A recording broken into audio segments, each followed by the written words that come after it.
Estamos nuevamente reunidos en el marco de esta quinta edición del Seminario de Gestión de Riesgo Agropecuario.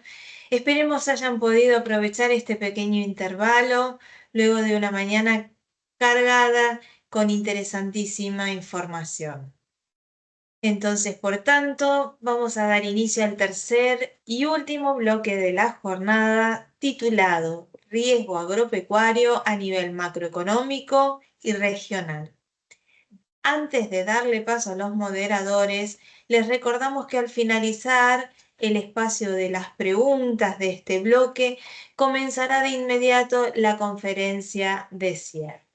Entonces, ahora sí, serán moderadores en esta ocasión Ana María Wilker, del Centro de Investigación en Métodos Cuantitativos Aplicados a la Economía y a la Gestión de la Facultad de Ciencias Económicas de la UBA, y Santiago Felici, del CIEP INTA. Bienvenidos, los escuchamos.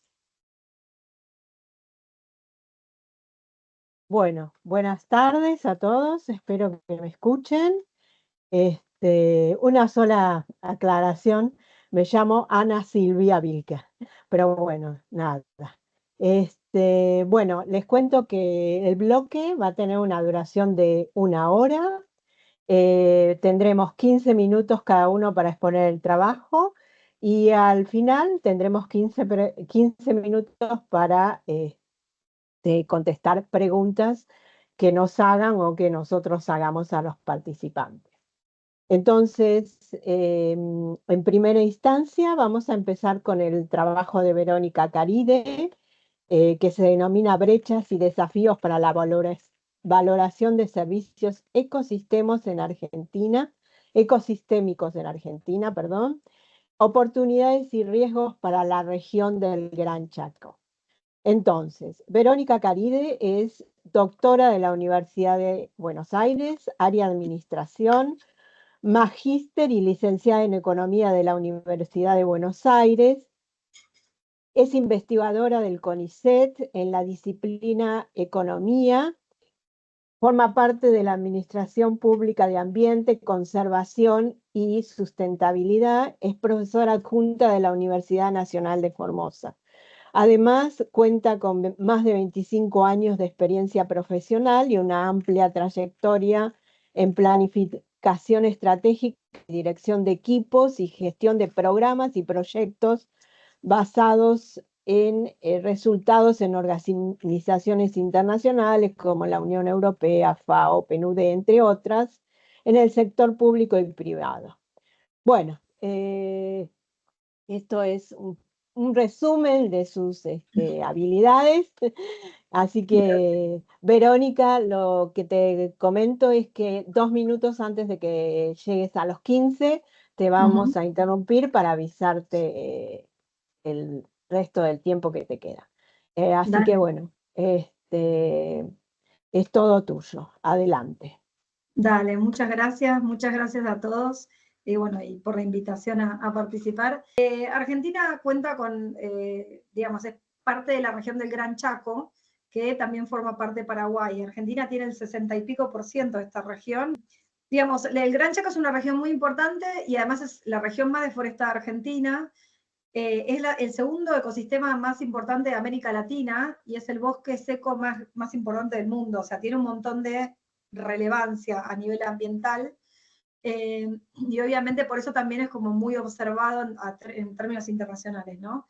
Con lo cual, bueno, digamos, tiene una riqueza no solo ambiental, sino cultural. Hay muchas comunidades indígenas en este territorio y es una zona muy vulnerable. O sea, hay altos índices de pobreza, indigencia y demás. Con lo cual es una región, digamos, muy importante. Además, la que está siendo deforestada y ha sido históricamente más deforestada dentro de lo que es Argentina, con lo cual tiene una relevancia y una importancia ambiental y social, ¿no? Para Argentina muy importante.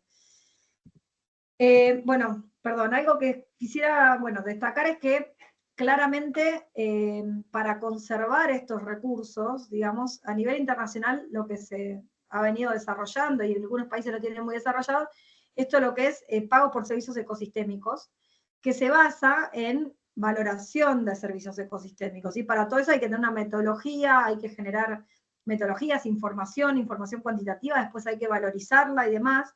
Y todo eso es un trabajo que lleva, obviamente, un trabajo interdisciplinario de mucha gente, muchas instituciones y de mucho tiempo.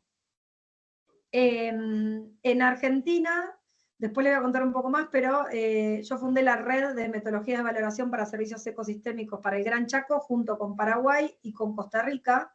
En Costa Rica está el CATIE, que es un centro muy reconocido a nivel internacional, y ellos participaron también y nos formaron, digamos, en todo lo que es valoración. Y bueno, eso es como las bases del trabajo que se debería empezar a continuar y fortalecer, ¿no? Pero bueno, Argentina en general tiene muy poco desarrollo en todo lo que es valoración de servicios ecosistémicos, ahora les voy a contar un poco más. Pero la vez pasada, en una reunión que hubo de los gobernadores del Norte Grande en el BID, anunciaron los gobernadores que querrían armar un fondo para el pago de servicios ecosistémicos financiado con fondos internacionales. ¿Por qué es esto? Porque básicamente la ley de bosques está desfinanciada. No sé si todos conocen lo que es la ley de bosques, pero es una ley de presupuestos mínimos para la conservación de bosques. Fíjense cómo ha caído el desfinanciamiento, ¿no? La verdad que no llegué a actualizar el dato, pero digamos, está todavía cada vez peor. O sea, cada vez tiene menos financiamiento, el porcentaje de lo que se debería cubrir es casi nulo, digamos, o sea que está desfinanciada la ley totalmente. Y además de eso, no solo eso, sino que en el marco de la ley, el COFEMA, que es el Consejo Federal de Medio Ambiente, que se reúnen todos en general los ministros de Ambiente o de Producción de las provincias, tenían que desarrollar metodologías de servicios ecosistémicos, ¿sí? De valoración de servicios ecosistémicos, para que esta compensación que dice la ley sea una contraprestación de pago por el conservación y enriquecimiento de servicios ecosistémicos. Bueno, está desfinanciada, digamos, con lo cual esto explica un poco por qué también los gobernadores del norte digan, bueno, tenemos que salir a buscar a los foros internacionales, ¿no? Que es lo más lógico y es un poco lo que se podría esperar que Argentina empiece a ser un poco más activa en esto, ¿no? Por la importancia del ecosistema a nivel global, como les comentaba. Esta fue un poco la red en la que yo creé, pero bueno, se hizo hace unos años, ya en 2019 empezó y terminó en el 2021. Se hizo como un barrido de las bases de datos que existen de metodologías de valoración y valoraciones específicas de servicios ecosistémicos en la región del Gran Chaco, se hizo para Argentina y Paraguay. Si bien Bolivia y Brasil tienen, Bolivia un poquito más y Brasil muy poquito de la región, pero son parte también, pero es muy chiquita, la verdad. Con lo cual con Argentina y con Paraguay tenés más del 90% de la región. Entonces, bueno, se focalizó en estos países y se hizo ese relegamiento. Después se hizo una capacitación en Costa Rica, intercambio, digamos. Pero bueno, la verdad es que hay un montón de desafíos y de oportunidades, ¿no? Para seguir trabajando en estas metodologías y desarrollos metodológicos. ¿Qué es lo importante a saber también de los servicios ecosistémicos? Que son en general valoraciones in situ, ¿no? O sea, son en el territorio, porque hay muchas cuestiones de tipo de suelo, clima, etcétera, que varían de lugar en lugar, entonces no se puede hacer una valoración genérica, se tiene que tratar en general generar valoraciones específicas con parámetros específicos, con especificaciones del territorio.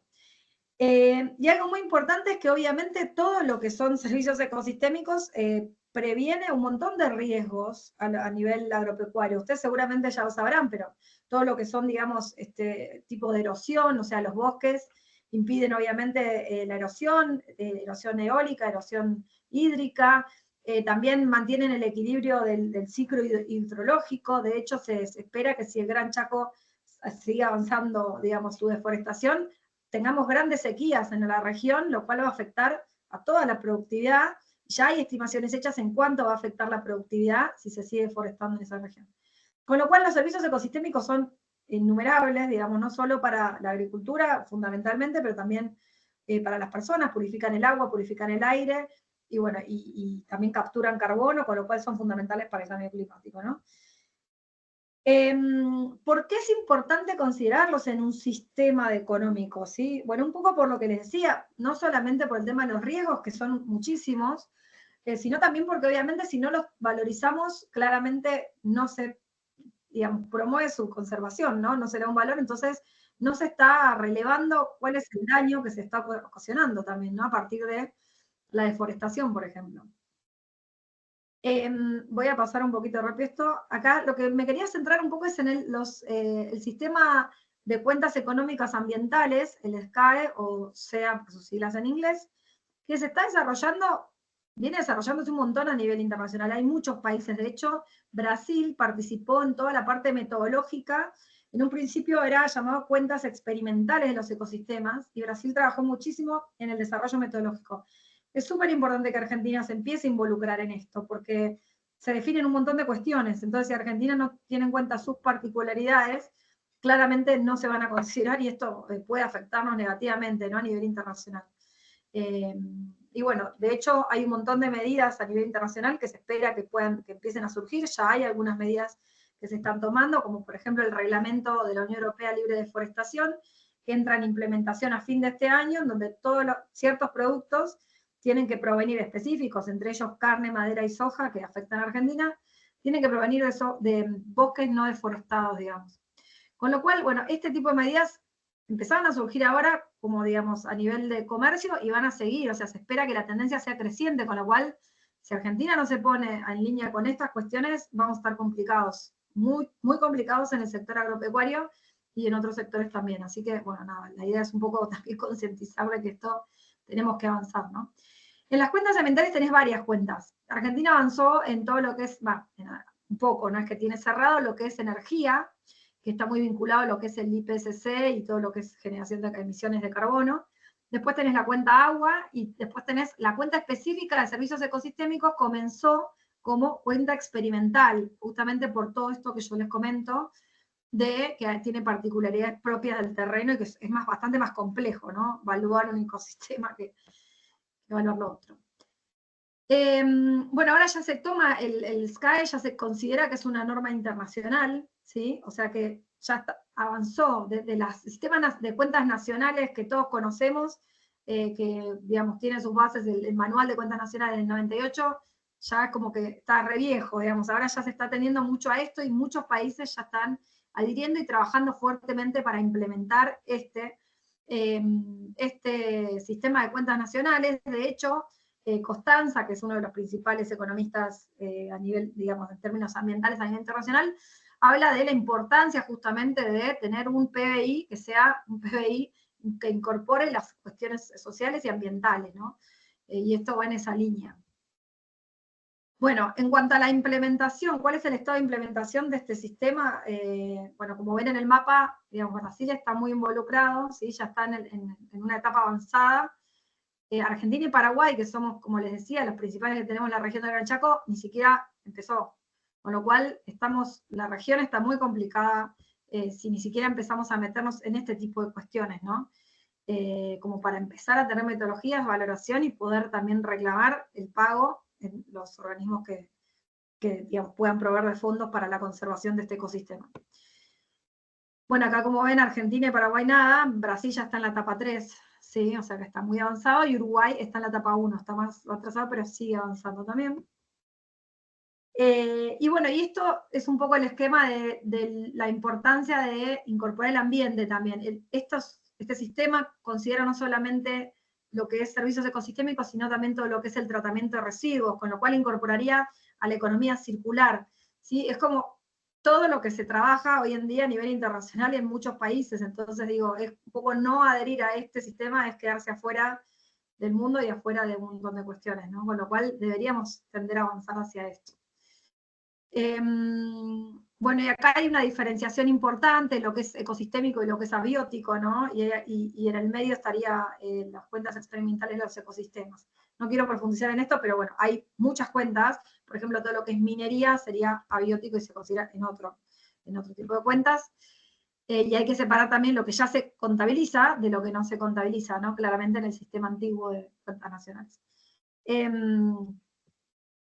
Así que, bueno, lo que es importante saber es que este sistema de, digamos, cuentas nacionales no considera todo lo que es valoración de servicios ecosistémicos, porque tiene en cuenta la típica metodología de valoración de las cuentas nacionales, que es que tenés que tener un P por Q, o sea, un precio por una cantidad, con lo cual deja fuera un montón de valoraciones que se pueden hacer, por ejemplo, para tener algún impacto específico de alguna acción específica, ¿sí? En el territorio. Entonces, eso es importante, que se toman los valores de cambio, ¿sí? No los valores de uso, que muchas veces en los servicios ecosistémicos son importantes. Pero bueno, eso es una aclaración, como que con esto no es que salvamos toda la valoración ni todos los problemas de los servicios ecosistémicos, pero sí es importante para el PBI y para la toma de decisiones a nivel de políticas públicas, ¿no?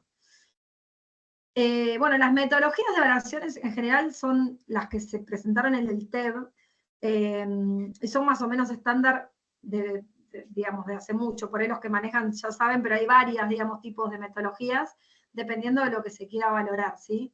Hay algunas metodologías que quedan afuera, por lo que les comentaba que se toma el valor de cambio, pero en general son las metodologías estándar que se usan a nivel internacional. Verónica, Sí. te quedan 2 minutitos, sí. Bueno, nada, igual ya terminé. Así, Vale. me faltaron muchas gracias. Pero bueno, Justo te básicamente... interrumpí. No, no te preocupes, igual ya había terminado. La idea era darles un poco un pantallazo general y bueno, nada, digamos, cuáles son los riesgos y los problemas que podemos llegar a tener a partir de no desarrollar este tipo de metodologías. Se puede ver tanto a nivel micro como macro, ¿no? O sea, a nivel macro de PBI, claramente no se va a poder, digamos, reclamar tampoco ciertos fondos por compensación de pagos para la conservación de los servicios ecosistémicos si no los tenemos valorados. Y a nivel micro, claramente también falta, digamos, todo lo que es la implementación a nivel municipal, provincial y local, ¿no? Así que bueno, eso era un poco todo. Muchas gracias. Bueno, muchas gracias, Verónica, por tu presentación. Lo que les quería decir a los participantes es que si tienen alguna pregunta, la pueden ir escribiendo en el chat. Así después, cuando terminamos con las presentaciones, hacemos una ronda de respuestas. Bueno, entonces ahora lo que vamos a hacer es presentarles el trabajo cuya presentación va a realizar Milton Pintos y que se denomina Factores relevantes en la gestión del área sojera de los productores uruguayos. Bueno, Milton es ingeniero agrónomo, egresado de la Facultad de Agronomía de Uruguay. Es actualmente estudiante de la Maestría de Economía Agraria en la Facultad de Agronomía de la UBA. Se desempeña como docente investigador en el Departamento de Ciencias Sociales de Fagro de la Universidad de Uruguay. Y su principal línea de investigación aborda las cadenas de valor agroindustriales, siendo actualmente responsable del proyecto de iniciación a la investigación financiado por la Comisión Sectorial de Investigación Científica, denominado Descripción y Análisis de la Cadena de Valor de Oleaginosas en Uruguay. Bueno, Milton, tenés 15 minutos, 2 minutos antes de que termines la presentación, te vamos a interrumpir para comentarte el tiempo que te falta. Muchísimas gracias. Ok, ¿se escucha ahí? ¿Sí? Bien. Bueno, les voy a presentar el siguiente trabajo. Como dijo Ana recién, se denomina factor relevante en la gestión del área sojera de los productores uruguayos. Es un trabajo que aún no está totalmente finalizado, pero sí vamos a mostrar un adelanto de los resultados preliminares que hemos tenido. Este trabajo lo estoy haciendo quien les habla, junto con Pedro Arbeleche, que es también docente recién jubilado de la Facultad de Agronomía. Y bueno, el contenido va a ser una breve introducción, materiales y métodos, presentar los resultados preliminares y algunas conclusiones preliminares también. ¿Por qué soja? Bueno, en Uruguay, si vemos las exportaciones en toneladas de soja, como todos sabemos, desde 2002 en adelante hubo un aumento denominado por el boom de la soja, y después se ha mantenido en Uruguay con sus altos y bajos, pero se ha mantenido la producción básicamente hasta el día de hoy. Si vemos las exportaciones de Uruguay, las barras grises son las exportaciones uruguayas de millones de dólares. La agricultura representa aproximadamente, sobre todo en los últimos años, cerca del 22-25% de las exportaciones totales, y dentro de esas exportaciones agrícolas, si vemos las barras grises, representan la soja, que equivale aproximadamente en los últimos años cerca del 55-60%. Por eso el cultivo de soja en la actualidad para Uruguay es de suma importancia, digamos. Bien, por allá por la zafra de 2016, juntamos los datos de la zafra 2016, hicimos un análisis donde generamos esta matriz de insumo producto que nos permitió determinar para toda la cadena de la soja el valor agregado bruto que genera la cadena, y nos permitió determinar este valor agregado bruto, cuánto representa el valor bruto total, que representa aproximadamente el 39%. Entonces, algo que vimos en ese análisis fue que, bueno, que la fase agrícola es la que mayor aporta el valor bruto producción en toda la cadena. Con respecto al valor agregado, la fase agrícola aporta el 51% en toda la cadena. Si vemos cuánto por cada tonelada que la fase agrícola produce, le agrega un 55% de valor agregado, y a su vez la fase agrícola también es importante, generando ganancias de alrededor del 37% en toda la cadena, aunque esa hay que tener cuidado porque hay financiamiento a través de insumos que es difícil de determinar. Pero a lo que voy, que la fase agrícola es la más importante en la generación de valor agregado en toda esta cadena.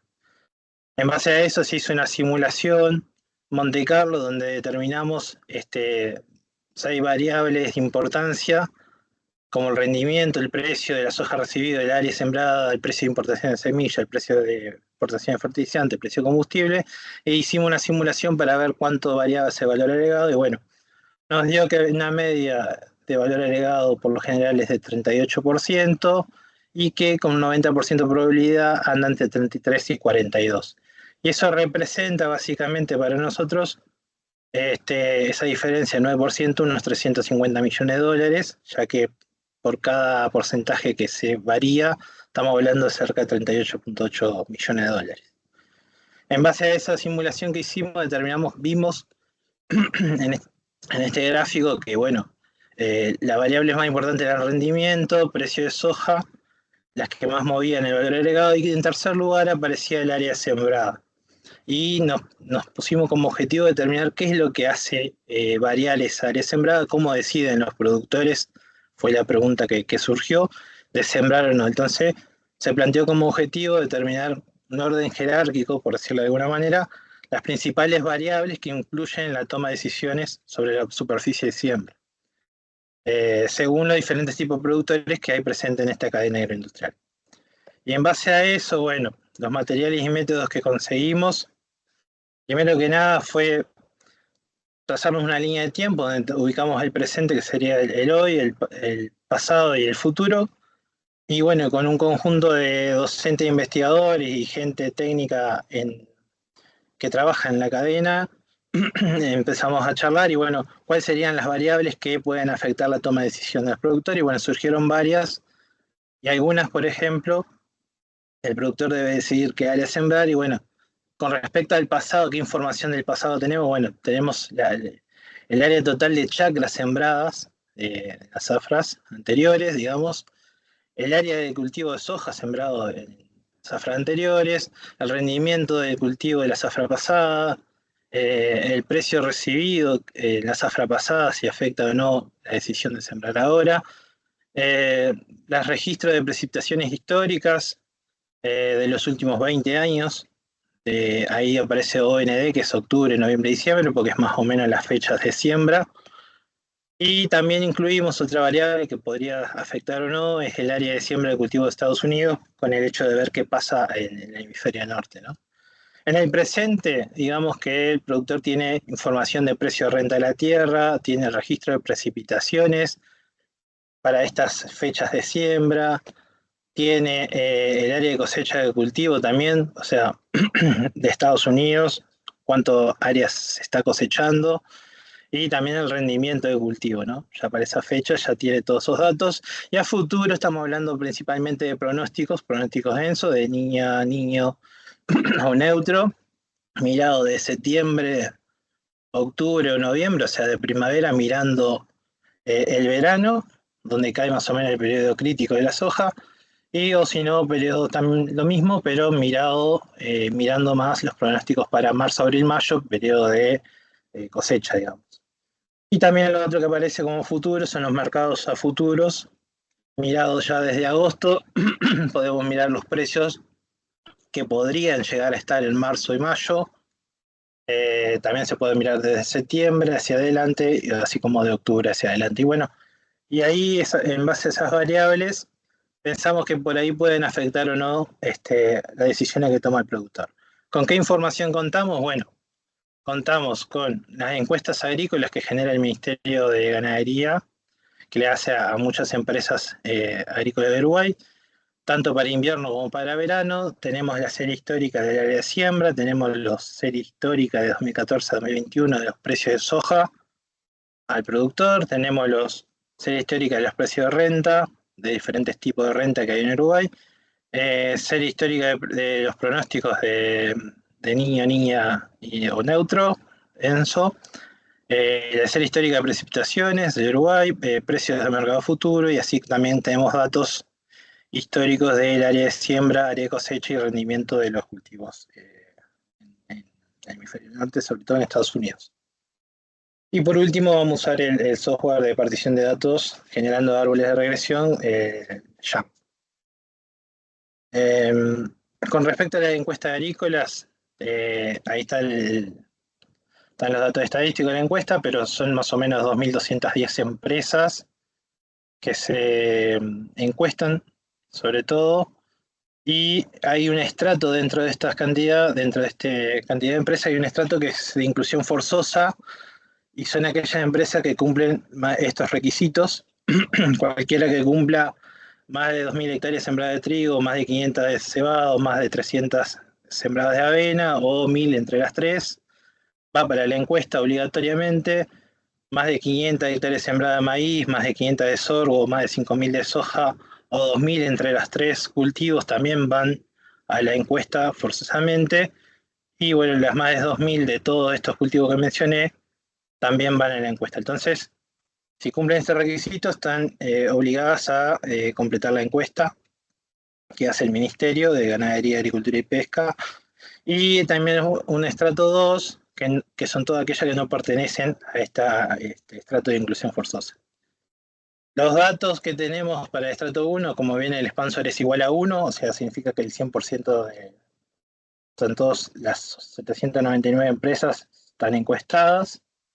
Y tenemos un estrato 2, donde hay 1.411 empresas encuestadas, donde representan aproximadamente casi el 50% o un poco menos.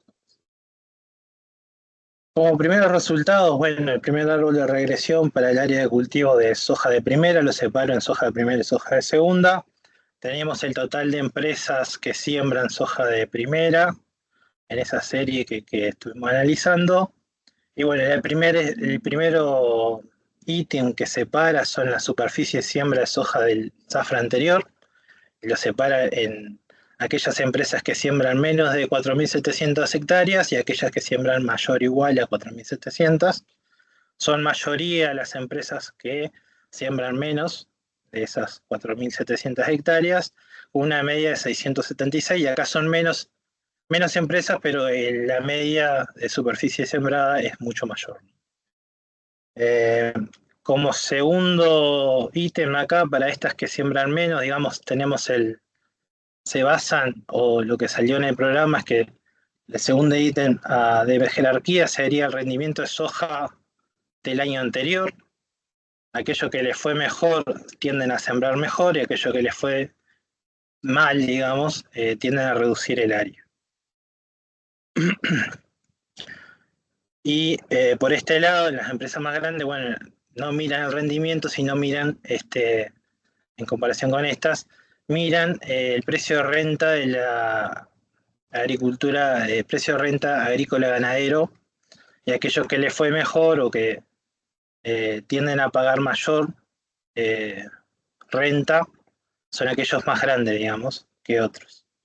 Y por último, bueno, acá salta como tercera opción, después de mirar el rendimiento, es ver cómo le está yendo a Estados Unidos. Esto es rendimiento promedio de la zafra de Estados Unidos versus el rendimiento promedio histórico de los últimos 5 años. Si está por encima de 1 significa que a Estados Unidos le va bien, si está por debajo está sacando menos. Pero bueno, acá dice que más o menos un 5% que le va a Estados Unidos tienden a sembrar, a aumentar el área aquí, los que siembran menos de 4.700, y los que siembran más, los más grandes, productores más grandes, digamos, no miran tanto eso, sino que empiezan a mirar el precio recibido de la zafra anterior, y aquellos que siembran mucho mayor área, empiezan a observar como variable importante el rendimiento promedio que tuvo el país el año anterior. Y por último, acá abajo empieza a aparecer los datos de precipitaciones promedios de la zafra registradas en noviembre, que es el momento siembra, sobre el periodo histórico, digamos, de noviembre. O sea, este índice refleja que está por un 4% por arriba del promedio histórico en esa zafra que llueve. Cuanto mayor sea, o sea, por encima del 4%, tienden a sembrar, a aumentar, o hay 472 empresas que tienden a aumentar la superficie de siembra. Bien, y entonces esto aparece recién en cuarto lugar, lo que vendría a ser relacionado con la hidrología del suelo, digamos. Milton, Para cultivos... sí. 2 minutitos te quedan. Bien. No, para cultivos de soja es básicamente lo mismo. Acá lo que cambia básicamente es que tenemos la superficie de chacra en segundo lugar. La superficie de chacra de invierno está muy relacionada a la soja de segunda, entonces es lógico. Y después, como aparece también en tercer lugar mayoritariamente, el tema del agua en el suelo, digamos, ¿no? Las precipitaciones sobre las precipitaciones históricas. Básicamente eso, y esto, bueno, tenía por estatus, pero me lo voy a saltar, voy a ir derecho a las conclusiones para no perder más tiempo. Y bueno, la principal variable que influye entonces en la toma de decisión del área a sembrar es la superficie de siembra alcanzada de la zafra previa. Esa es la principal variable tanto para soja primera como para soja de segunda. Las empresas productoras de menor escala que tuvieron bajo rendimiento de soja primera en la zafra anterior tienden a reducir el área de siembra, en cambio de los que obtienen mejores rendimientos tienden a aumentar la superficie de siembra de cultivo de soja de primera. Para aquellas empresas de mayor escala también consideran la renta de la tierra en su decisión. Quienes pagan mayores rentas son aquellos que tuvieron rendimiento de cultivos mayores.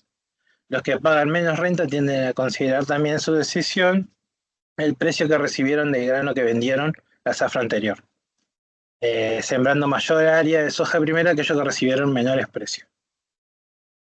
Para el cultivo de segunda, la variable superficie total de chacra de cultivo, sobre todo la superficie de chacra de cultivo de invierno, es importante, ya que estos últimos está limitada por esa superficie en realidad.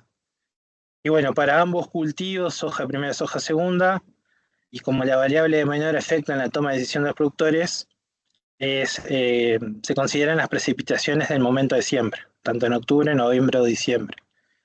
Y bueno, y esto no sé si llama la atención, pero hay que tener en cuenta que en Uruguay el 98% de la producción de soja es de secano, y sin embargo esta opción está como es como la variable de menor efecto en la decisión.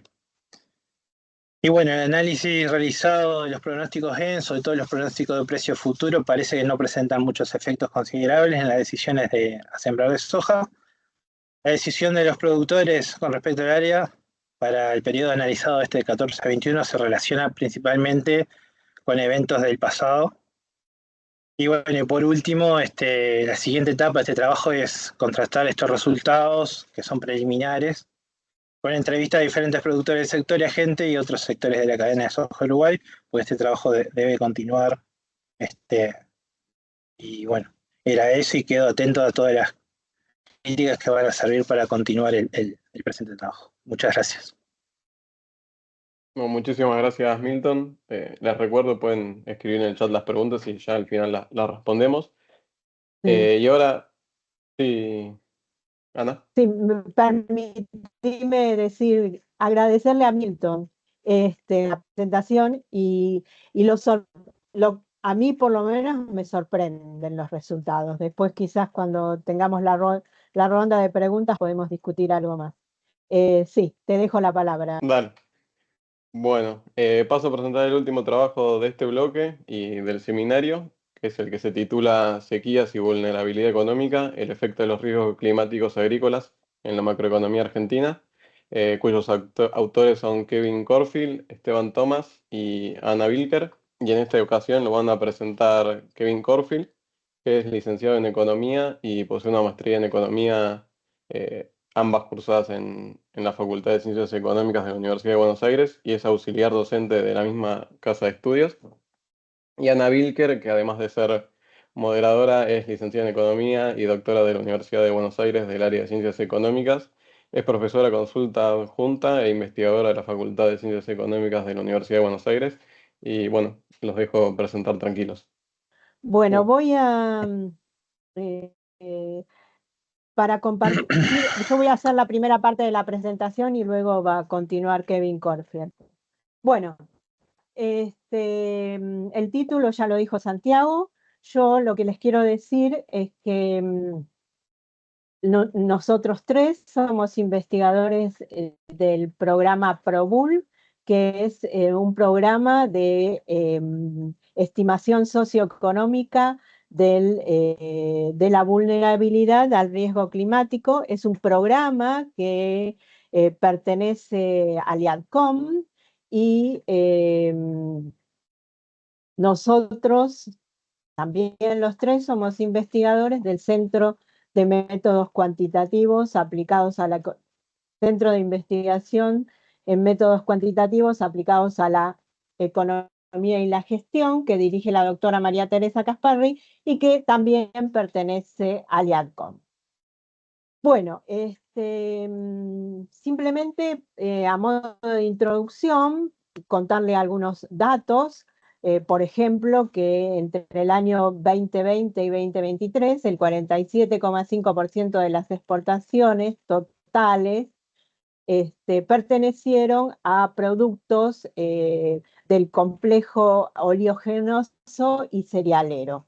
Además, los derechos de exportación pagados por el sector agropecuario al Estado Nacional representaron aproximadamente el 6,6% de los ingresos del Estado en el año 2022. Bueno, estos datos evidentemente evidencian, simples dos datos, evidencian la vulnerabilidad de la macroeconomía argentina al riesgo climático. Bien, entonces, ¿qué pasa? ¿Cómo afecta el riesgo climático a la macroeconomía argentina? Las sequías reducen la producción agrícola y las exportaciones. Además, disminuyen la cantidad de divisas. Esto puede producir un aumento de la demanda, ¿sí? Un exceso de demanda de divisas que por supuesto pueden determinar una depreciación del tipo de cambio. A su vez,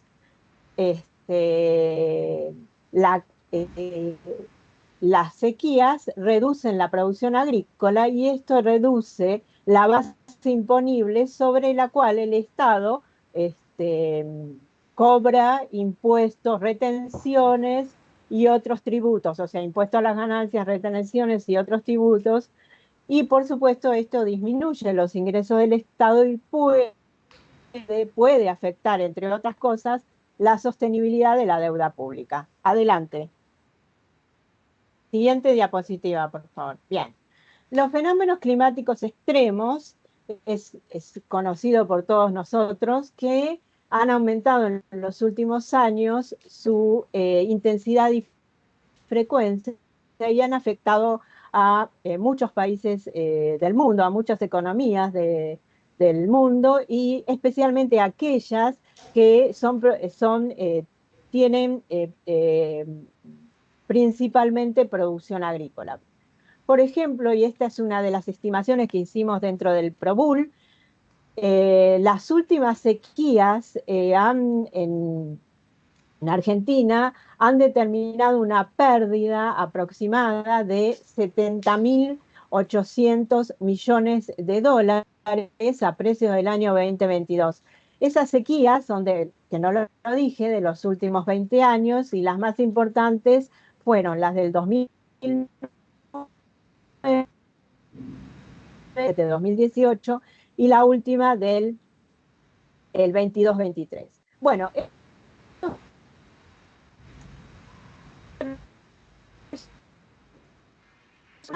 con alta volatilidad del producto, consumo de la inversión y a su vez recesiones recurrentes que son debidas tanto a factores locales como internacionales. Sin embargo, los efectos de los shocks climáticos sobre los agregados económicos no han sido, agregados macroeconómicos aún no han sido estudiados para Argentina, ¿sí? Siguiente, por favor. Por lo tanto, el objetivo de este trabajo, o del trabajo que estamos realizando, es estudiar los impactos en la macroeconomía argentina de las sequías utilizando un índice de precipitaciones que hemos elaborado con información de la zona núcleo y que Kevin les va a explicar un poco el procedimiento que utilizamos para desarrollarlo. Bien. La pregunta principal de la investigación es ¿de qué magnitud son las respuestas a las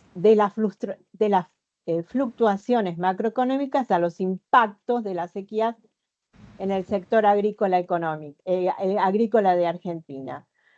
¿Cómo lo tratamos de responder? Desarrollando un modelo econométrico estructural donde se calculan las funciones de impulso-respuesta para estudiar la reacción de la macroeconomía a un impulso negativo en las precipitaciones. Y la última, para mí, bien, luego se realiza una descomposición histórica de la varianza para responder a la pregunta ¿qué proporción de la variabilidad del producto, la balanza comercial, la inflación y el tipo de cambio en los años de sequía pueden atribuirse a los shocks climáticos? Bueno, y ahora los dejo con Kevin. Bueno, buenas tardes. Bueno, recién Ana comentó un poco el objetivo del trabajo, que básicamente es estimar el impacto de las sequías, o más generalmente de los shocks climáticos en la macroeconomía argentina, ¿no? Elegimos la sequía porque nos parece relevante por la importancia que tiene la producción agropecuaria en las exportaciones y el PBI de Argentina. Entonces, a partir de ello, construimos un modelo VAR estructural que alimentamos con 6 variables. El Producto Bruto Interno, a la que le aplicamos una transformación, es decir, calculamos la brecha del producto, que básicamente nos mide la distancia del PBI respecto a su potencial en porcentaje. El Producto Agrícola, que es el valor agregado del INDEC, valor agregado bruto que publica el INDEC.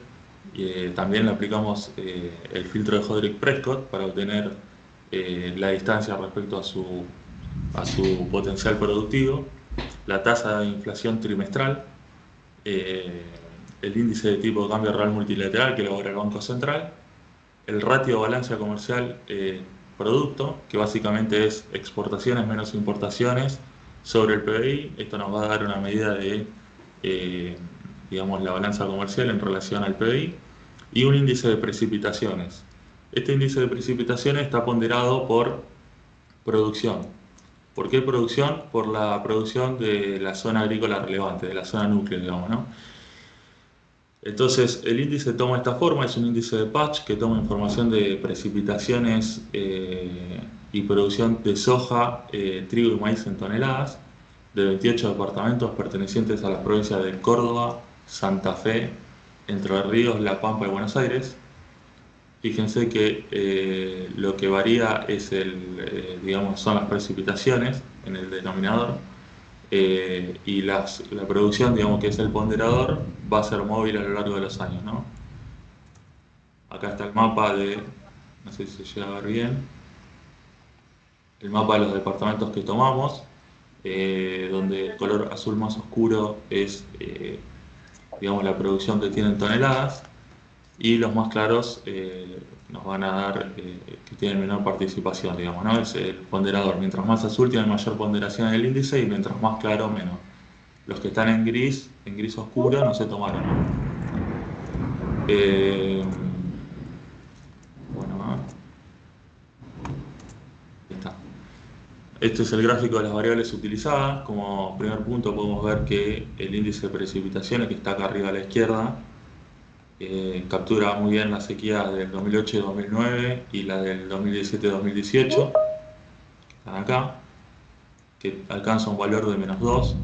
Y después, bueno, -1 tiene unas sequías moderadas o que están muy localizadas en algunos puntos geográficos específicos. Después tenemos el producto agropecuario, que vemos que en la sequía del 2009 cae bastante, hasta -50% respecto de su potencial. Lo mismo en 2012 con la sequía que hubo principalmente en Córdoba, y 2017-2018 la gran sequía también que hubo. La brecha de producto, que está acá a la derecha, tenemos bueno, la sequía que está acá, que también está influenciado por la crisis financiera global en ese periodo, y bueno, acá tenemos la pandemia, porque son datos del 2004, del primer trimestre de 2004 hasta el último trimestre de 2021. El ratio balanza comercial contra el PBI, la variación del tipo de cambio real y la inflación trimestral. Bueno, estos son un poco los puntos que les explicaba recién. El índice de precipitaciones que construimos captura bastante bien las sequías 2008-2009, 2017-2018. En segundo lugar, el producto agropecuario presenta una importante caída en los años que el sector experimentó las dos fuertes sequías, y cuando contrastamos con el índice de Palmer, digamos, esto corrobora que digamos, el impacto fue fuerte de la sequía. Después tenemos, por ejemplo, un punto a destacar, que en el segundo trimestre del año 2009 el producto agropecuario llegó a ser 50% menor respecto a su tendencia, que era un poco lo que vimos recién en el gráfico. Y en el segundo trimestre del año 2018, fíjense que coincide también el punto mínimo con la sequía del 2009, el producto agropecuario fue 37% menor respecto a su potencia. Bueno, el modelo que utilizamos, como dijo Ana hace un rato, es un modelo VAR estructural con datos de frecuencia trimestral. Es una metodología bastante utilizada para para modelar dinámica macroeconómica y medir el impacto de distintos shocks estructurales. Para identificar el shock estructural usamos simplemente una descomposición de Cholesky de la matriz de varianza y covarianza, y además lo que hicimos es restringir la matriz de coeficientes entre las variables, de tal forma que las variables macroeconómicas no tengan un impacto en el índice de precipitaciones, ¿está bien? Pero sí al revés, o sea, las precipitaciones van a tener un impacto en las variables macro.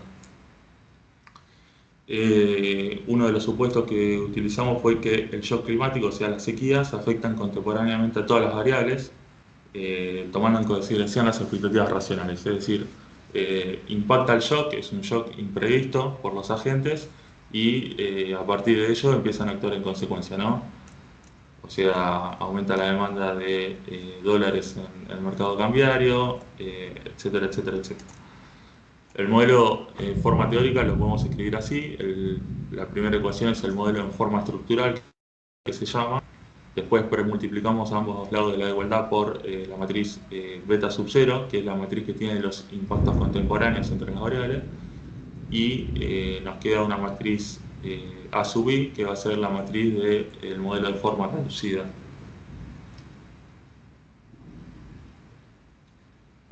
Bueno, fíjense que en la primera ecuación el vector U va a ser el vector de shocks estructurales, y en la segunda ecuación epsilon sub t va a ser el vector de shocks de forma reducida.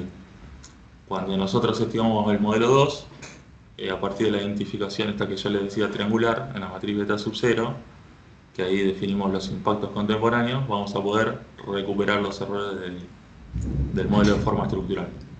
¿Cómo estimamos el modelo? Generalmente los modelos VAR más simples se estiman por mínimos cuadrados ordinarios, pero en este caso, como impusimos algunas restricciones lineales en las matrices A sub 1, A sub 2, etc., necesitamos usar G-Days, digamos, porque si no las estimaciones son asintóticamente ineficientes.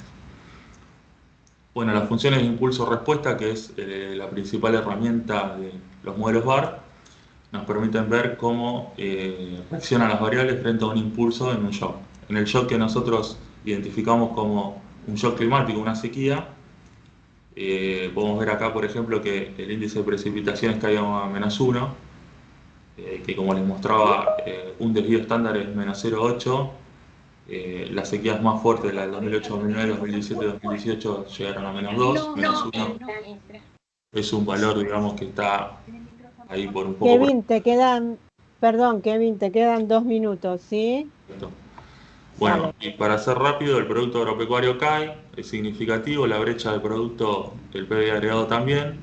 El producto agropecuario cae hasta -5 puntos, la brecha del producto hasta -1. O sea que la economía en general sufre una recesión, digamos, una vez que hay una sequía, que entra a partir del segundo o tercer trimestre ocurrido el shock, que era un poco lo que veíamos en los datos. La balanza comercial parece no reaccionar, puede ser porque por distintos motivos, controles cambiarios, de política, etcétera, el tipo de cambio real aumenta un 1%, un punto porcentual, perdón, respecto al trimestre anterior, y la inflación parece que no tiene efecto porque acá suceden dos cosas: suben los precios, digamos, de los bienes transables, que son los alimentos en este caso, y bajan los de los no transables por una caída de la actividad. Después la decomposición de varianza nos va a dar cuánto explica el shock climático, o sea, la sequía de cada una de las variables. El shock climático explica el 100% del índice de precipitaciones, que era un poco lo que propusimos cuando armamos el modelo. Explica cerca de un 20% de la variabilidad de la producción agropecuaria del sector en general, y cerca de un 15% del producto agropecuario, del producto en general de la economía argentina, ¿no? La balanza comercial es explicada por las sequías un 10%, el tipo de cambio un 6% y la inflación muy bajo un 5%, digamos, ¿no? Bueno, voy a ir más rápido porque no tenemos mucho tiempo. Como conclusión, básicamente tenemos 3 puntos. El primero es que nos brinda soporte sobre la estructura temporal de impactos este modelo, también sobre la magnitud. Esto nos va a servir para diseñar distintos tipos de política macro, sea fiscal o monetaria, especialmente política contracíclica. Y en tercer lugar, nos va a servir también para evaluar políticas de mitigación y estrategias de adaptación, ya que tenemos valores de magnitud de los impactos. Así que bueno, un poco resumido fue eso. Después en el resumen, si cuando salga, lo van a tener un poco más detallado.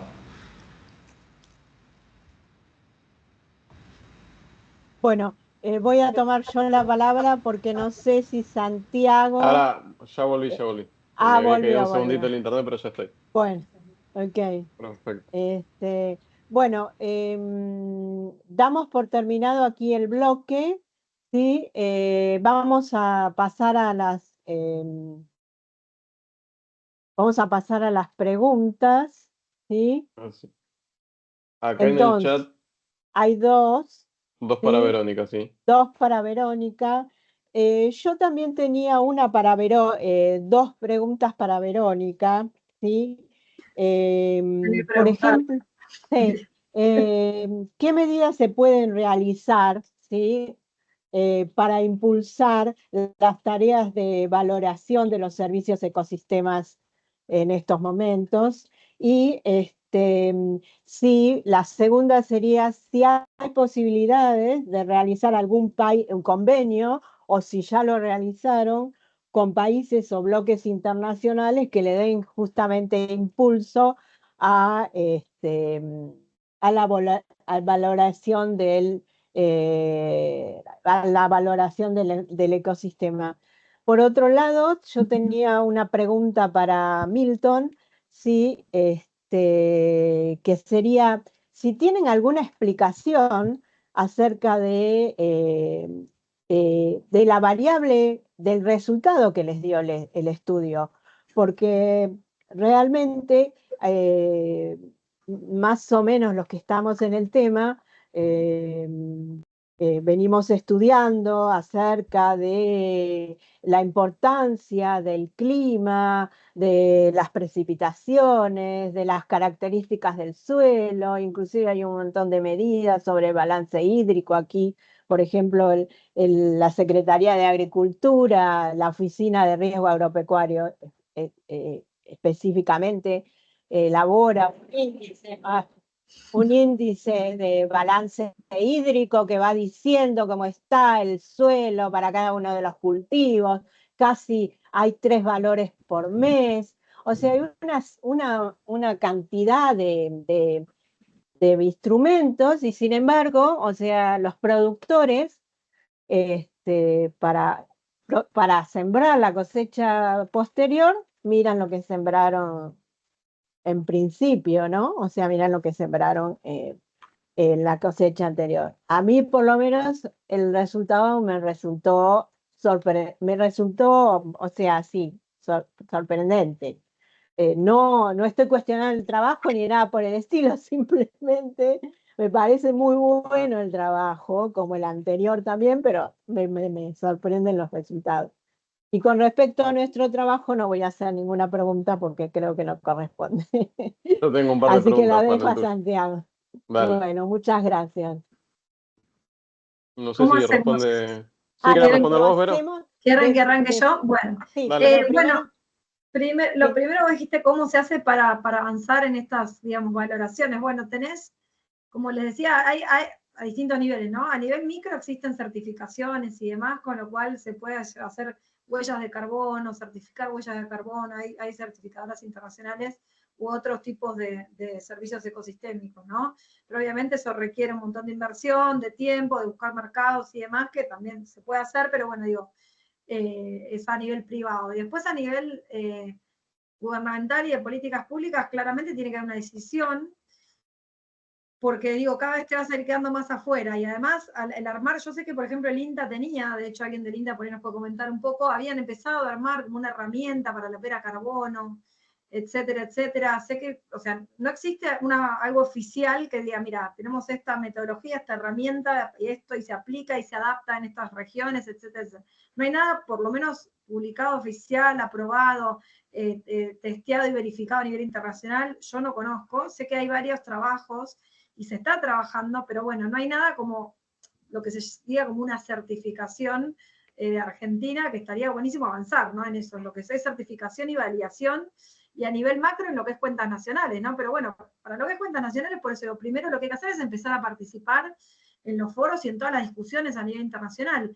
Hay un montón de fondos, para todo lo que es ambiental, sobran fondos, con lo cual la cuestión me parece que es más una decisión política y una iniciativa. El que ahí me preguntaban quién es el que está designado para lo que es el SCAE, en la página del SCAE figura el INDEC. Sí, supuestamente Argentina fue consultada y dijo es el INDEC, ¿no? Que es lo más lógico porque obviamente es el que se encarga de las cuentas nacionales.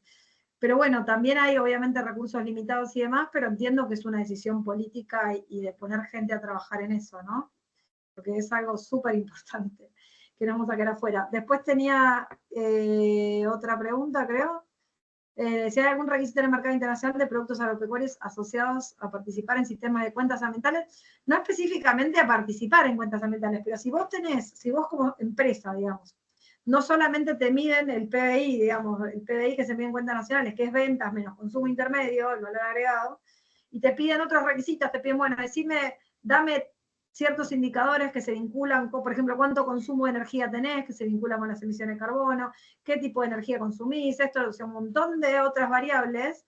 Claramente vos ya te estás preparando para un mercado internacional diferente. Entonces, si vos tenés que certificar algo, tu huella de carbono, vas a tener un montón de información que ya relevaste, ¿sí? Por ejemplo, Brasil tuvo un esquema hace muchos años que es un sistema voluntario, ni siquiera es obligatorio, de certificación de empresas, en donde las empresas podían primero valorar la empresa, se le daba como una cucarda. Si vos valorabas tus emisiones de gases de efecto invernadero, se te daba una cucarda. Si vos, además de valorarlo, los estimabas, te daban una cucarda plata, digamos, la otra bronce, plata, y la oro te la daban no solamente si los estimabas, sino también si tenías un plan de reducción de emisiones. Entonces, hay distintas políticas públicas, pueden ser voluntarias, no tienen por qué ser obligatorias en principio, como para que las empresas empiecen a meterse en este mundo, porque es lo que se viene, digamos, ¿no?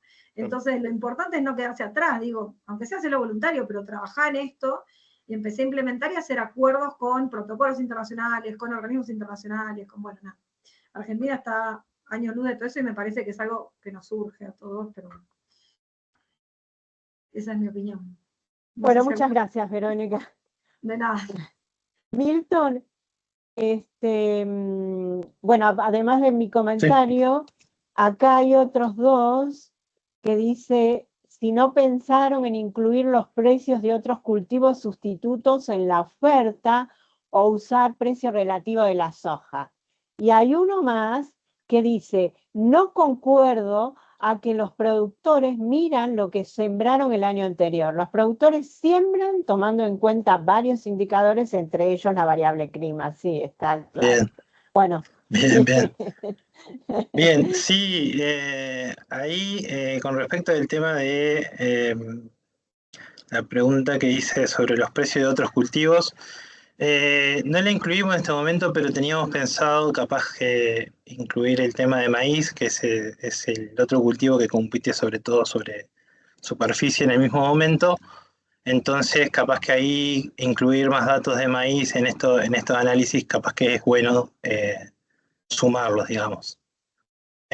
Con respecto a lo otro que está relacionado con que esto que capaz quedó como que no miran el clima o la situación hídrica del suelo, los datos nos dieron esto. Nosotros partimos de la base de las encuestas agrícolas, donde registran las áreas de siembra de cada cultivo año a año por todas las empresas que yo les mencioné. Hay algunas que están en extracto forzoso.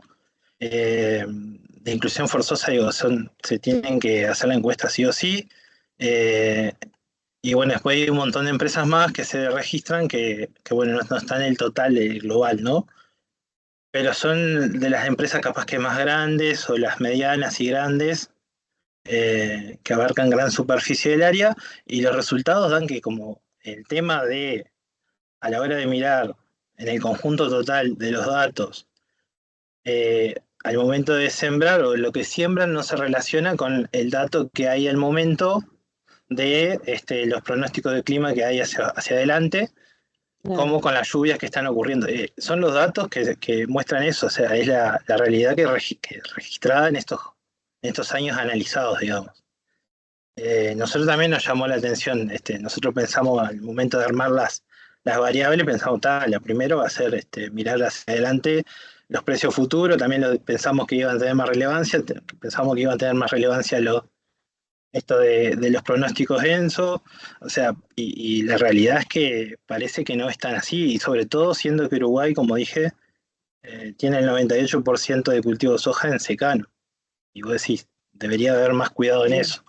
No digo que no se mire, yo pasé por alto el extracto forzoso acá, tenía el árbol de indicadores. Esas empresas grandes sí tienen en segundo y tercer lugar el tema hídrico, no quedan relevados en el grupo entero como yo lo expuse ahí, el grupo entero con todas las empresas, las 2000 y pico empresas, ahí se pierde un poco el foco en lo climático, digamos, en el hídrico, lo hídrico del suelo, lo climático, sobre todo.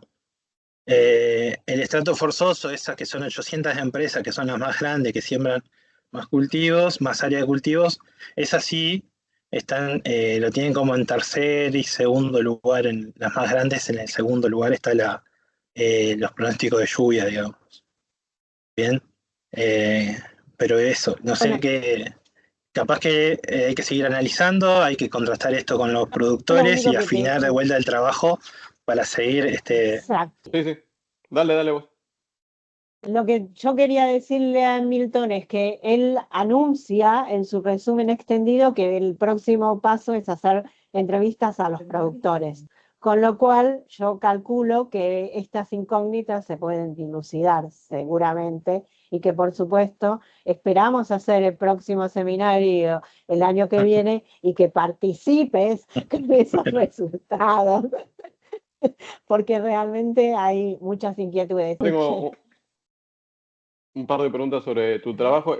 La primera sería, ¿cómo consideraron la variación temporal de la lluvia? Ya que no es lo mismo que te llueva antes de la cosecha que antes de la siembra. Si eso controlaron también, y no solo la variabilidad geográfica por partido. No, ahí generamos un índice de las precipitaciones No. que se registran. Ah, la Era pregunta para- era para el trabajo de Ana. Sí. Bueno, mira, Kevin, ¿lo podés contestar? ¿Sí? Sí, no consideramos, digamos, si estaba antes o después de la siembra la lluvia, porque por una razón que no nos permite hacer coincidir, digamos, las variables lluvias con las variables macroeconómicas que tienen una frecuencia trimestral. Pero es un buen punto eso. No sé si se les Perfecto. ocurre ahí algo a ustedes como para poder revisar cómo se podría incorporar eso, más que bienvenido. Yo tengo conocimiento de ciertas bases de datos que tienen registros mensuales de precipitación por un área geográfica que es de 35 kilómetros cuadrados, que están desde el 80. Si querés cualquier cosa, después te lo paso y lo pueden llegar a testear. Dale, gracias. Gracias, Santiago. Gracias, Bueno, Ana las Silvia. Ya casi en precipitaciones la recta final de este encuentro, aprovechamos a pasar un aviso pequeño parroquial de una de las instituciones que nos acompaña hoy. Queremos invitarlos a participar en la 54ª reunión anual de la Asociación Argentina de Economía Agraria, que se realizará del 23 al 25 de octubre de este año en la sede de la Universidad Austral, ubicada en la ciudad de Rosario. Para más información sobre el evento, consultar información en la web www.aaea.org.ar. Y para ir concluyendo esta enriquecedora jornada, damos la bienvenida a la ingeniera agrónoma Marianela de Emilio, integrante del CIEP INTA, quien nos brindará un panorama sobre la coyuntura económica y disertará sobre el riesgo de precios y las herramientas comerciales disponibles en el mercado. Adelante. Bueno, muchas gracias Malena por la invitación, María Eugenia, a todos los organizadores. Muy buena iniciativa. Vamos a compartir pantalla y voy a intentar ser breve, así podemos terminar en tiempo y forma. Vamos a hablar, para cerrar, digamos, con este seminario, de lo que es coyuntura local, riesgo, precio y herramientas comerciales. Sabemos que Argentina atraviesa un proceso de reestructuración macroeconómica en la cual el productor agrícola ha participado, por supuesto, y ha sido afectado. Vamos a hablar de qué es esto de el cambio de coyuntura macroeconómica. Si nosotros vemos las cotizaciones de dólar futuro, nosotros en Argentina tenemos el mercado a término MATBA-ROFEX, donde se cotizan precios futuros, tanto de granos como también de dólar. Así, cuando estábamos en enero 2024, teníamos cotizaciones ya para el dólar septiembre, octubre, noviembre 2024. ¿Cuáles serán estas cotizaciones? Acá lo ven en el grafiquito, en esta liñita pequeña roja que se ve más arriba. Por ejemplo, el dólar septiembre se proyectaba en enero pasado en 1.596 pesos, mientras hoy está en torno a 976 pesos, ¿sí? Si nosotros calculábamos en aquel momento la devaluación proyectada anual según esas cotizaciones, nos daba un 151%. Hoy la cotización anual proyectada está en torno al 48-49%, como lo ven en el gráfico según el cierre del MATBA-ROFEX del día de ayer. Cuando vamos a la inflación, tenemos también números de inflación proyectada a 12 meses, en donde pasó, digamos, de una proyección a 12 meses de 183% anual a tener una proyección hoy, según el último índice de inflación, de 44,7-45% anual. Esto no es la inflación ocurrida antes, sino es la que el REM, digamos, proyecta hacia 12 meses adelante. O sea, la proyección ha ido bajando progresivamente hasta hoy tener un casi 45% anual. La tasa de interés efectiva anual, que es un poco la que digita las tasas de intereses de todo lo que ocurre, digamos, pasó de 171,5 a 49% anual. Podemos ver, para redondear, digamos, estos cambios y esta reestructuración macroeconómica de la que hablamos, cómo hemos pasado de índices inflacionarios proyectados de 183 a 44,7, la tasa anual de interés de 171 a 49 y la devaluación de un 151% a 48. Sí, claramente los índices se han, digamos, emparejado y reducido en gran manera. ¿Qué pasa con estos cambios macroeconómicos y qué pasa con el avance, digamos, de los precios de los granos? ¿Qué ha pasado con eso? Porque todos sabemos lo que significó en términos de sueldo, en términos de precios, pero ¿qué significa esto atravesando el mercado de granos? Lo que vemos en el siguiente gráfico es la línea, las barritas celestes son los precios promedios del disponible de Rosario en pesos por tonelada de soja. Y lo que vemos en azul, la línea azul, habla de la variación intermensual de estos precios disponibles. O sea, ¿cuánto varió de un mes al siguiente? Como ven, digamos, las primeras barritas tenemos una baja del precio, entonces la línea azul baja intermensualmente en una proporción. La línea verde nos habla de la devaluación real que hubo intermensual, ¿sí? Tenemos una proyección en octubre y noviembre según lo que el Matbarrofex proyecta que va a pasar con la devaluación. Pero lo anterior es lo real que ocurrió en términos de devaluación. Y la línea roja es la inflación intermensual, ¿sí? Bien, vemos que la línea azul, que es la variación de precios disponibles intermensual, generalmente fue inferior a la devaluación e inferior a la inflación. Solo en mayo tenemos una situación en la cual los precios crecieron por encima de lo que fue la inflación y la devaluación. ¿Qué significa esto? Que el poder adquisitivo de la liquidación en pesos de los granos fue diluyéndose, salvo en mayo, en donde superó, digamos, a lo que fue la inflación y la devaluación. Entonces, el poder adquisitivo de la liquidación en pesos, en dólares oficiales, por decirlo de alguna forma, fue siempre inferior a lo que fue la devaluación. Y el poder adquisitivo de bienes de consumo también inferior. ¿Por qué? Porque varió menos el precio respecto a estos indicadores que estamos mostrando. Lo mismo podemos ver en maíz en términos generales y lo mismo podemos ver en trigo. Siempre se comporta de la misma forma. Hubo una dilución del poder adquisitivo de las liquidaciones en pesos. Bien.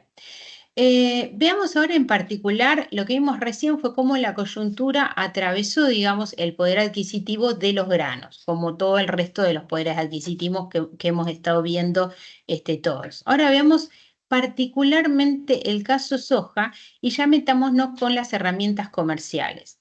Lo que vemos acá es una, digamos, una progresión en la cual cada línea pertenece a una campaña. Tenemos 5 campañas, las últimas 5 campañas y la actual 23-24 hasta donde estamos, ¿no? Hasta septiembre. Vemos los precios futuros de cada campaña, o sea, los precios futuros de la campaña 19-20, estamos refiriéndonos a la posición mayo 2020, ¿sí? La posición mayo 2020 inició a cotizar en enero del 2020. Y hay otras cotizaciones que inician el año anterior. Si hay veces que tenemos precios futuros 18 meses antes, digamos, de que ocurra la cosecha. Bien, tenemos entonces soja, las campañas 19-20, 20-21, 21-22, 22-23 y 23-24, desde el precio futuro, su primer cotización, hasta mayo, y de mayo en adelante, como lo muestra la línea, son los precios promedios, los precios disponibles, de cada campaña. Bien, ¿qué les quiero mostrar con este gráfico que no es muy amigable, digamos, pero puede mostrar mucha información? ¿Qué pasa, digamos, con la estacionalidad de los precios disponibles? Tengo que aclarar que los valores acá están expresados en dólar oficial por tonelada, no en pesos, ¿sí? Entonces podemos llegar a ver que en general a partir de octubre tenemos posibilidades de capturar mejores precios en dólares de lo que es a cosecha o en los futuros pre-cosecha. ¿Sí? Entonces vos decís, bueno, esto de postergar ventas y vender más adelante tiene sentido. Ahora bien, ¿para qué sirve el futuro mayo en este caso? Para cuando nosotros lo que queremos hacer es deslindar riesgo-precio a cosecha. Cuando yo en cosecha tengo que liquidar una cantidad de mercadería y entonces quiero evitar que llegando a cosecha mi precio se rompa por estar en un momento de abundante volumen y pase esta situación. Bien.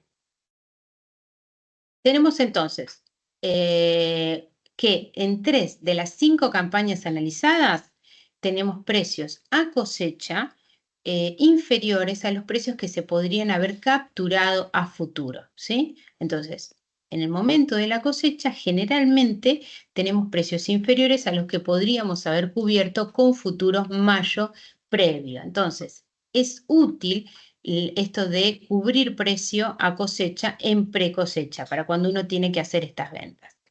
Pero vamos un poquito más adelante, ya terminando, a la volatilidad de las últimas 5 campañas. La volatilidad es la probabilidad de que el precio, o mejor dicho, es el viaje que los precios hacen por encima y por debajo de un precio promedio. Cuando nosotros agarramos el total de las cotizaciones de la soja mayo, 2020, 2021, 2022, etcétera, sacamos el precio promedio y cuánto varió para arriba y para abajo, ¿sí? Tenemos la línea azul, me muestra la volatilidad de los precios futuros mayo, y la línea bordó me muestra la volatilidad de los precios disponibles de cada campaña. Vemos que hay 2 de las 5 campañas en donde el precio futuro ha tenido menor volatilidad que el precio disponible. No obstante eso, en la campaña 2021-21-22, en donde los precios futuros han tenido mayor volatilidad que el precio disponible, la diferencia entre uno y otro no ha sido tan alta.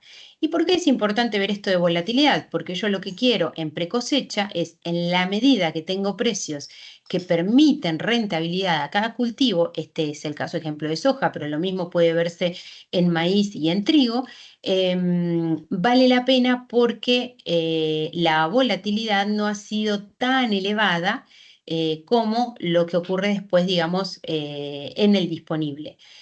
Veamos acá en caso particular de la 22-23, donde tenemos una altísima volatilidad llegando a 25% en el caso de soja, y tiene que ver con el intervencionismo del 2023 con estos programas de incentivo exportador, dólar soja, dólar agro, que ha generado variabilidades de precio por fuera de lo que fueron las variabilidades mismas del mercado. Cuando vemos los 3 cultivos principales de Argentina y tenemos estas mismas 5 campañas, vemos que la línea violetita, que es donde se generó en la 22-23 este intervencionismo, digamos, por los programas de dólar soja, dólar agro, vemos la alta volatilidad que tiene soja y que tiene maíz comparado con el resto de las volatilidades. Quiere decir, si pudiéramos sacar este dólar, diríamos que soja es el que menos presenta una volatilidad, digamos, menor o promedio, comparado con lo que sí vemos que ocurre en el caso del maíz y en el caso del trigo, en donde hay campañas que por cuestiones de mercado ha tenido mucha mayor volatilidad. No obstante eso, en general, los 3 cultivos tienen un promedio, por decirlo, de volatilidad de 20-22% anual. Tiene sentido entonces estas coberturas de precio a través de las herramientas comerciales. ¿Qué les muestro en este último gráfico? Los volúmenes operados en el mercado a término MATBA-ROFEX de futuros y opciones, en donde en general han tenido 50, 60, 70 millones de toneladas operadas cada uno de esos años que ahí se muestran, sumando los 3 cultivos en futuros y opciones. Se llega desde 40 hasta 70, 80% de la cosecha con coberturas en el mercado a término. Aún no se logra esto de una campaña completa, digamos, operada en el mercado a término, pero vamos en camino. En la medida que se observe una coyuntura con indicadores con una previsibilidad mayor a mediano plazo y con menores expectativas de parte de los productores y de parte también de los compradores de materia prima, con menores expectativas de intervencionismo, probablemente se aumente, digamos, el uso de estas herramientas de cobertura que acotan el riesgo-precio y también me protegen de grandes volatilidades para escapar de quedar muy fuera de las rentabilidades planificadas. Esto es todo, muchas gracias, Dios los bendiga y bueno, será hasta otra oportunidad. En nombre del CIEP, INTA y ARCOM, queremos agradecerles la participación de quienes estén presentes en esta sala y todos aquellos que se fueron conectando en los bloques desarrollados anteriormente.